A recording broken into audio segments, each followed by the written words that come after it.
Ngaqala ngathi ngizama nawe wanqaba, ngase ngihamba ngayoyizama ngaphandle ngabona ukuthi hayi imnandi ngempela ke. Ngasale sengiyenza ngaphandle kokungcono ngibuye kuwena ke sengizothola leyo nto ecijile.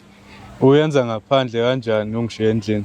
Usuke usulele nje bese ngiyaphuma ngiyahamba ngiphinde ngibuye usalele uyitshela ukuthi ade ngila kanti ngisuke ngikade ngihambile ngaphinde ngabuya endlini.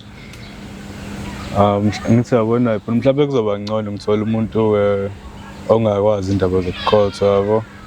Makusho wena ayikho inkinga. Ngizoqhubeka nalabo engiqhubeka nabo ngihambe nabangani bami siyowenza lezi zinto esizenza ngaphandle. Okushuthi vele phela nokushuthi ayazi ungithanda. Ngiyakuthanda, ukukuthanda ngiyakuthanda futhi ngeke ngiyeke ukukuthanda, ngiyohlezi ngikuthanda ngoba ayikho into ongangenzeli yona. Ngaphandle kwalento engisuke ngiyifuna iyona into ongayenzi kuphela. Ngisho ngikuchazela ukuthi angihambiselani nalokho. Yini edala ukuthi ungahambiselani naloyo nto? Angikuthandi. Hayi ke, shuthi ngizoqhubeka ngiyenze ngaphandle ngibuye ngiqhube ngihlale nawe.